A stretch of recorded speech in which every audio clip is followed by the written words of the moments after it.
Hola, ¿qué tal? Comienza El Mundo en 7 días, el programa de Canal Caribe dedicado a repasar los temas que marcaron la agenda mediática internacional durante la semana que concluye. Acompáñenos los próximos 27 minutos de programa.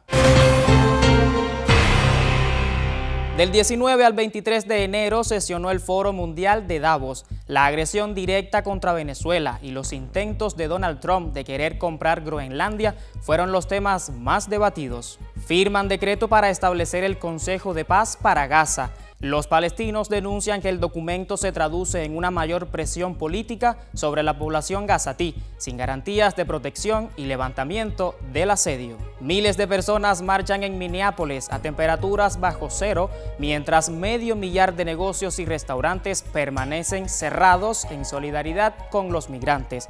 La detención de niños de 5 años muestra la crueldad de la política migratoria de Trump.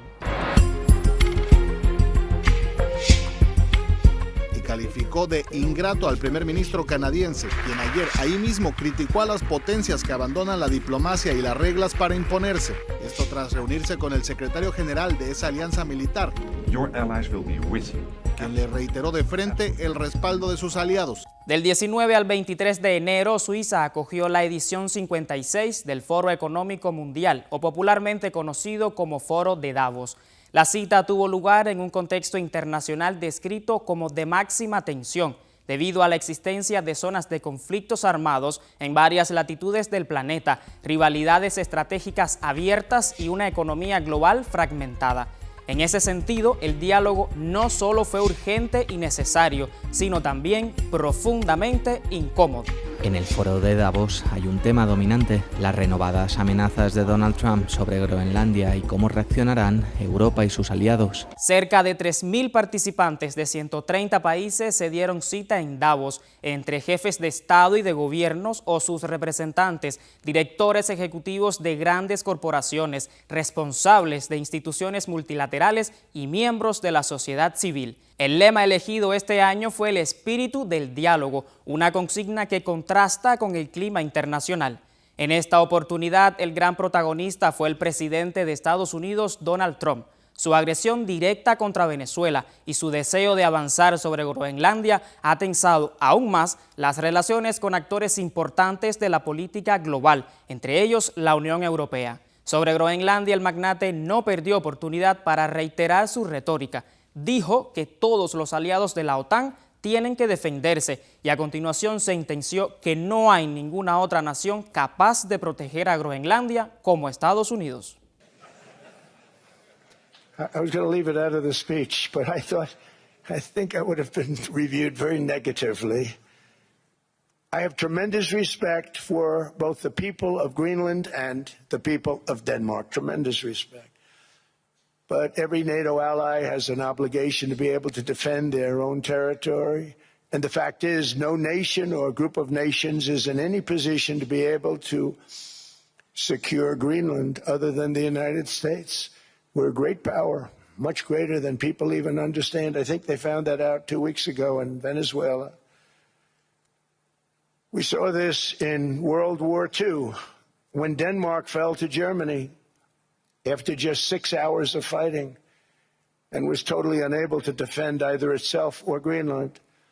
So the United States was then compelled, we did it, we felt an obligation to do it, to send our own forces to hold the Greenland territory, and hold it we did. After the war, we gave Greenland back to Denmark. How stupid were we to do that? But we did it. But we gave it back. But how ungrateful are they now? So now our country and the world face much greater risks than it did ever before because of missiles, because of nuclear, because of weapons of warfare that I can't even talk about. Greenland is a vast, almost entirely uninhabited and undeveloped territory that's sitting undefended in a key strategic location between the United States, Russia, and China. That's exactly where it is, right smack in the middle. Wasn't important nearly when we gave it back. You know, when we gave it back, wasn't the same as it is now. It's not important for any other reason, you know, everyone talks about the minerals. There's so many places, there's no rare earth. That's not the reason we need it. We need it for strategic national security and international security. This enormous unsecured island is actually part of North America, on the northern frontier of the Western Hemisphere. That's our territory. It's the United States alone that can protect this giant mass of land, this giant piece of ice, develop it and improve it and make it so that it's good for Europe and safe for Europe and good for us. El discurso de Trump en Davos estuvo plagado de afirmaciones inexactas y falsas. Se refirió a la isla ártica como Islandia y que solo era un trozo de hielo. Tampoco mencionó a la población local que se opone a la anexión. Por otra parte, prometió no imponer arancel del 10% a los estados europeos que no comparten los planes expansionistas. Su aparente cambio de postura se dio luego de que el presidente francés Emmanuel Macron afirmara que la Unión Europea estaba considerando una serie de medidas comerciales en represalias a Estados Unidos. If there is a war, much of the action will take place on that piece of ice. Think of it. Those missiles would be flying right over the center of that piece of ice. All we want from Denmark for national and international security. Luego de estas declaraciones y tras una reunión con el secretario general de la OTAN, el inquilino de la Casa Blanca aseguró que se sentaron las bases para un futuro acuerdo sobre Groenlandia y que de concretarse sería una gran solución. Un acuerdo con la OTAN sobre Groenlandia estaría en marcha. Lo adelantó el presidente Trump desde Davos, Suiza, retirando su amenaza de más aranceles, publicando que se han sentado las bases para un futuro acuerdo que de concretarse sería, escribió, una gran solución. Esto tras reunirse con el secretario general de esa alianza militar, quien le reiteró de frente el respaldo de sus aliados. Más temprano en el Foro Económico Mundial, Trump había descartado la opción militar en Groenlandia. I won't do that. Okay, now everyone's saying, oh, good. That's probably the biggest statement I made, because people thought I would use force. I don't have to use force. I don't want to use force. I won't use force. En primera fila, los residentes del territorio ártico respiran aliviados. There have been talks about using force, so it makes me super relieved. But again, you never know with Donald. La mayoría de los discursos en el foro de Davos estuvieron en contra de las pretensiones expansionistas de Trump. El presidente francés Emmanuel Macron fue otro de los que se opuso al jefe de la Casa Blanca. Preferimos el respeto a los matones, ha afirmado Emmanuel Macron en Davos en medio de la escalada de tensión con Donald Trump. El presidente francés, que llevaba unas gafas de sol de aviador por una afección ocular, denunció lo que él denominó como un cambio hacia un mundo sin reglas. Su discurso se produce después de que el presidente de Estados Unidos publicara mensajes privados entre ambos sobre Groenlandia y en los que le pedía una reunión con el G7. El líder francés afirmó que no es el momento de un nuevo imperialismo o un nuevo colonialismo, sino de cooperar para resolver los retos mundiales. Europe has very strong tools now, and we have to use them when we are not respected and when the rules of the game are not respected, by the way. The anti-coercion mechanism is a powerful instrument, and we should not hesitate to deploy it in today's tough environment. Por otra parte, el primer ministro de Canadá, Mark Carney, cuyo país ha sido amenazado con la anexión a Estados Unidos, pronunció el martes un discurso en el que se opuso a la política arancelaria de Trump con respecto a Groenlandia.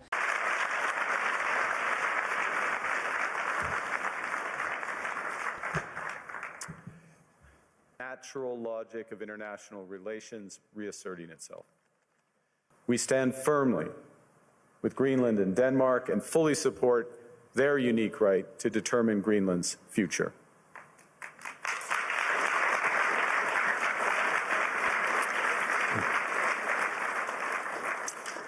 Our commitment to NATO's Article 5 is unwavering. So we're working with our NATO allies, including the Nordic-Baltic Gate, to further secure the alliance's northern and western flanks, including through Canada's unprecedented investments in over-the-horizon radar, in submarines, in aircraft, and boots on the ground, boots on the ice. Canada strongly opposes tariffs over Greenland and calls for focused talks to achieve our shared objectives of security and prosperity in the Arctic. La atención mediática del encuentro estuvo enfocada en la crisis de Groenlandia. También preocupa a los europeos el mensaje de Donald Trump. Estados Unidos ya no protegerá a Europa a cambio de nada. ¿Podrá este nuevo acto del magnate republicano marcar un quiebre en la OTAN? ¿Qué se negocia tras bambalinas en Davos? Me parece, en principio, que esto es un gran problema para la Unión Europea porque tensiona una alianza que viene hace rato siendo tensionada por Donald Trump. Su primera presidencia también tensionó hacia adentro de la alianza. Y me parece que, ya adelantando un poquito algunas cosas que podemos charlar más adelante, tanto contigo como con Eric, me parece que también es un punto que va mostrando cuáles son algunas de las debilidades estructurales o por lo menos algunas falencias estructurales a las que ha llegado Europa este 2026. Y es un proceso que ha sido progresivo. Veremos, porque la verdad no sabemos y la verdad que Donald Trump nos tiene acostumbrados a cambios, nos tiene acostumbrados también a escenarios muy fluidos, si querés usar ese término, y veremos en qué consiste ese acuerdo que vos comentabas que recién acaba de firmarse, o por lo menos de estructurarse. Veremos qué es lo que entiende Donald Trump, por qué es lo que necesitaba Estados Unidos.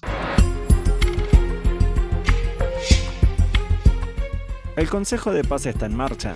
En Davos, y ante la mirada de casi una veintena de líderes, el presidente estadounidense Donald Trump encabezó la ceremonia de constitución del nuevo grupo. Siempre he dicho que las Naciones Unidas tienen un potencial enorme.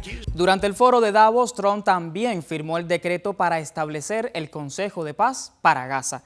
Se trata de una instancia enmarcada en la segunda fase del plan de paz propuesto por Washington para, supuestamente, poner fin al genocidio israelí. El Consejo de Paz está en marcha.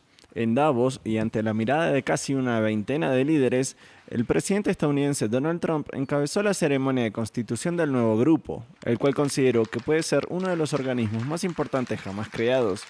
Este buscará lidiar con los problemas diplomáticos globales, empezando por la Franja de Gaza. He sido muy claro en que Hamás también debe devolver al último rehén fallecido y ese será nuestro compromiso total. Después nos ocuparemos de otros asuntos y nos comprometemos a garantizar que Gaza sea desmilitarizada, gobernada adecuadamente y reconstruida con esmero. Sin embargo, la intención del republicano es extender la influencia de su Consejo de Paz a otras tensiones. Tras autoelogiarse por su intervención en los 8 conflictos que asegura haber detenido, recalcó que no competirá con Naciones Unidas, pero deslizó críticas contra el organismo. Una vez que esta junta esté completamente formada, podremos hacer prácticamente lo que queramos y lo haremos en colaboración con las Naciones Unidas. Siempre he dicho que las Naciones Unidas tienen un potencial enorme, pero no lo han aprovechado. Pero existe un potencial enorme en las Naciones Unidas y cuentan con gente excelente en ellas, pero hasta ahora no lo han hecho. Dentro de la nómina de países que aceptaron unirse al Consejo de Paz están Israel, Turquía, Arabia Saudita, Emiratos Árabes, Egipto y Belarus, entre otros. Sin embargo, ninguno de los Estados miembros permanentes del Consejo de Seguridad ha respondido afirmativamente. Francia declinó la invitación. Reino Unido no se unirá por el momento, en tanto Rusia y China no se pronunciaron. Mientras Trump calificó la firma como un paso histórico, las facciones palestinas expresaron su descontento. Denuncian que el acuerdo se alcanzó sin la participación directa de representantes de Gaza y bajo un claro desequilibrio de poder. Ello podría traducirse en una mayor presión política sobre la población del enclave costero, sin garantías reales de protección, levantamiento del asedio, ni una reconstrucción integral del territorio. Los promotores de la iniciativa la presentan como un nuevo marco político y económico para abrir una fase de estabilidad y reconstrucción en zonas de conflicto, situando a Gaza como uno de sus ejes. Ayer se reunieron los países occidentales para celebrar que Israel firmara el acuerdo de Trump, pero han olvidado los crímenes que ha cometido Israel contra la población de Gaza durante más de 2 años. La conciencia del mundo en esta conferencia de Davos habla de Israel como un Estado que brinda la paz y la seguridad, pero esto no tiene nada que ver con lo que ocurre con la realidad que se vive en Gaza. Estas reuniones y foros que se están llevando a cabo son racistas, ya que no cuentan con la participación de los palestinos palestinos y los dejan a un lado. Estas declaraciones revelan la verdad de Israel tanto como los Estados Unidos, los cuales están decidiendo el futuro de una población sin contar con su opinión y está repartiendo Gaza a su gusto. Lo que se necesita en este momento es una posición palestina unida y firme. El acuerdo plantea condicionar la ayuda internacional y la reconstrucción de Gaza a la creación de nuevas estructuras de gobernanza y a un sistema de supervisión internacional. Todo ello llega en un contexto marcado por la devastación total, el colapso humanitario y las continuas violaciones del alto al fuego sobre el terreno, una realidad que contrasta con el discurso oficial del avance hacia la paz. Los Estados Unidos apoyan totalmente a Israel y están dejando de lado a los palestinos. Lo que está ocurriendo es una mentira. En el terreno no hemos visto nada. Incluso la guerra no ha acabado del todo, ya que hay ataques y bombardeos y muertes. Sin embargo, Estados Unidos presentó una visión de una nueva Gaza que en 3 años, según él, convertiría el devastado territorio palestino en un lujoso complejo de rascacielos junto al mar. Trump defendió el proyecto desde una lógica empresarial, destacando el valor estratégico del enclave costero y su potencial económico y turístico. Dije, miren esta ubicación junto al mar, miren este hermoso terreno, lo que podría ser para tanta gente. Va a ser tan grandioso. Personas que hoy viven en condiciones tan precarias van a vivir tan bien, pero todo comenzó con una ubicación, esa es la visión. Luego miren hacia las aguas, hay muy poca gente, muy pocos lugares son como este. El plan es promovido también por Jared Kushner, yerno de Trump y uno de sus enviados para el alto el fuego en Gaza, quien habló de un éxito descomunal, respaldado por inversiones de al menos $25.000 millones para reconstruir infraestructura y servicios públicos destruidos. Pero la realidad es otra. La Junta de Paz apunta a un orden internacional más crudo y transaccional. A su vez, pretende que la legitimidad multilateral ceda ante la fuerza y los juegos del poder. Según expertos, si esta nueva estrategia de Donald Trump se impone sobre la ONU, dejaría al organismo aún más debilitado y relegado a un papel casi simbólico. Donald Trump controla íntegramente el proceso.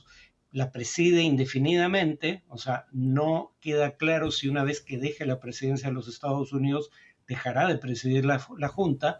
Él decide a quién invita, él es el único que tiene poder de veto. Y el proyecto que presentó su yerno, Jared Kushner, cuya única competencia para estar donde está es, además de ser yerno de Trump, es saber de negocios inmobiliarios, ha presentado un proyecto que no dice nada sobre el hecho de que Israel sigue violando el cese al fuego, no permite la apertura del paso de Rafah, no permite el ingreso de 600 camiones de ayuda diario, como está contemplado en el proyecto del propio Trump, el plan de 20 puntos, y no dice nada sobre qué pasará políticamente después de la reconstrucción. Los palestinos son un pueblo bajo ocupación extranjera. Sobre sus derechos no hay una sola palabra, ni en lo dicho por Trump, ni en lo dicho por Kushner. Mientras se habla de la Junta de Paz para Gaza, Israel viola la tregua en el enclave palestino día tras día. La Franja de Gaza volvió a ser escenario de una grave violación de la tregua humanitaria. El ejército israelí bombardeó un vehículo claramente identificado como perteneciente al comité egipcio, causando la muerte de 3 periodistas que realizaban su labor informativa y humanitaria para el comité. El coche atacado llevaba visibles los logotipos oficiales del comité y la bandera de Egipto, una señalización inequívoca que confirma que se trataba de una misión civil. Las víctimas se encontraban en una misión civil, pero los aviones de guerra israelí los han atacado con sangre fría a pesar de que eran periodistas conocidos por su labor humanitaria e informativa para el comité egipcio. Ayudaban a las familias que no tienen recursos y los trasladaban a campamentos del comité egipcio. Sin embargo, han sido atacados a pesar de su labor humanitaria.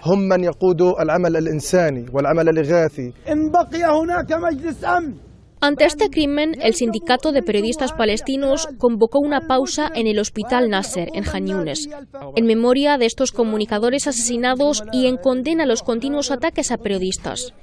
Tras el acto se realizó el cortejo fúnebre y las oraciones por sus almas, en medio de una creciente indignación del sector periodístico. Hoy nos despedimos de nuestros compañeros periodistas en este crimen atroz que ha cometido el régimen de Israel contra ellos. Nuestras pausas han sido muchas, condenando los ataques del régimen de la ocupación contra los profesionales en los medios de comunicación, los cuales han pagado un precio muy alto para que el mundo sepa lo que ocurre en Palestina. Estos compañeros han derramado su sangre para que el mensaje y la imagen llegue al mundo. El ataque no solo representa una ruptura del alto al fuego, sino también una agresión directa contra una entidad humanitaria extranjera y contra la prensa. Las víctimas, Abdelraouf Shahad, Mohamed Qishta y Ana Segnem, se encontraban documentando la situación humanitaria en Gaza en un contexto donde informar se ha convertido en una tarea de alto riesgo. Abed era muy trabajador y amaba el periodismo, y siempre ponía su vida en peligro para documentar cualquier crimen del régimen de Israel. Cualquier crimen que cometía Israel tenía que cubrirlo para que el mundo fuese testigo. Pero ayer fue asesinado por un misil israelí cuando cubría una labor humanitaria para el comité egipcio. La agresión ha generado condenas por considerar que silenciar a los periodistas busca ocultar la realidad sobre el terreno y profundiza la impunidad frente a los crímenes cometidos contra civiles y trabajadores humanitarios en Gaza. De acuerdo con la ONU, más de 800.000 personas sobreviven en Gaza en condiciones precarias. Mientras la Casa Blanca convoca a líderes mundiales a la Junta de Paz, el invierno sigue cobrando vidas en el enclave. Las casas de campaña en las que viven están expuestas al frío y a las lluvias. Mientras la Casa Blanca invita a líderes mundiales a ser parte de la Junta de Paz para Gaza, el invierno sigue cobrando vidas en el enclave. La sobrina de Khalid Abu Jarrad murió de hipotermia el martes. Tenía apenas 3 meses, su hogar muy precario no tenía calefacción. La niña nació hace 3 meses, vivía en una casa, pero sabes cómo son las casas. Están cerradas con láminas de plástico y no tienen calefacción. No hay ningún lugar donde una persona pueda mantenerse caliente.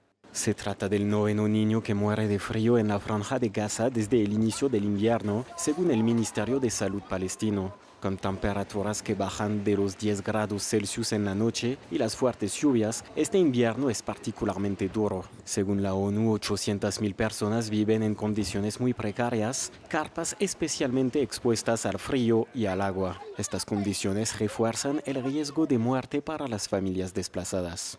El severo temporal invernal está agravando la crisis humanitaria en Gaza.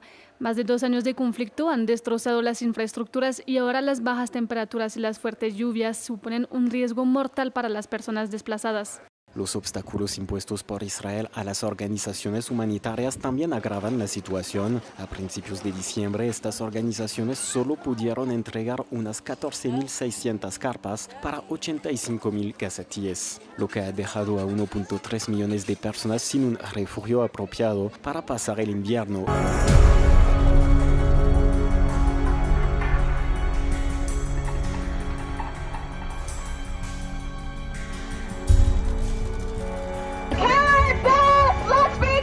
El estado de Minnesota se levantó en paro económico y social contra las operaciones inconstitucionales de ICE.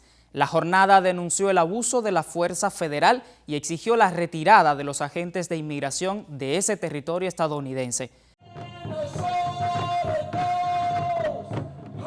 I don't love the cold. It's definitely chilly, but the kind of ice that is a danger to us is not the weather.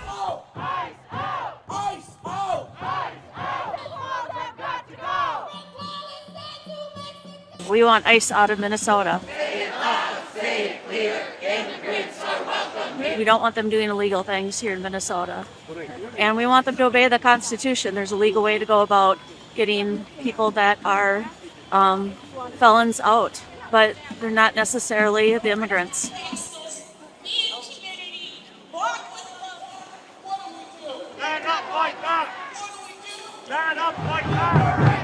Happening is not the vision for America. It's not my vision for America. There needs to be more empathy. And what's happening to people here in Minneapolis and other parts of the country, it's too much. It's not right. There needs to be due process.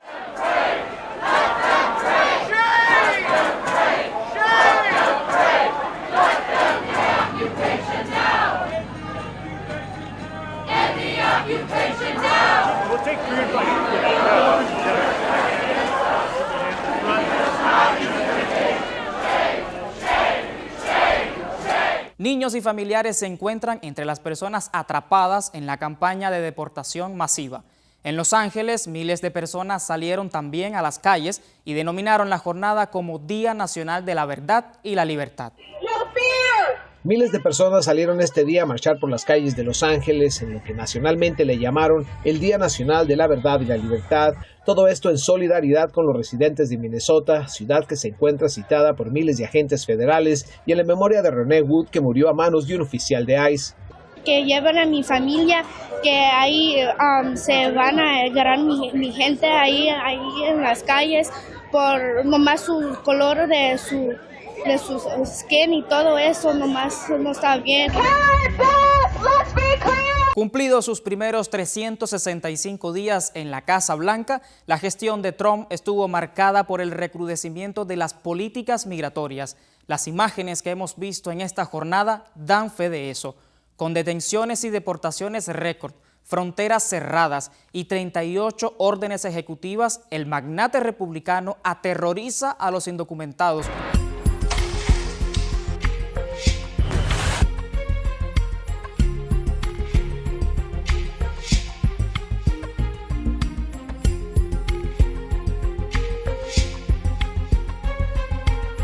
Y ya no queda tiempo para más. Nosotros ponemos punto final a la emisión de hoy. Volveremos a encontrarnos dentro de 7 días para conversar sobre los temas que marcaron la agenda mediática internacional durante la semana. Les invito ahora a que continúen informándose con el Canal Cubano de Noticias.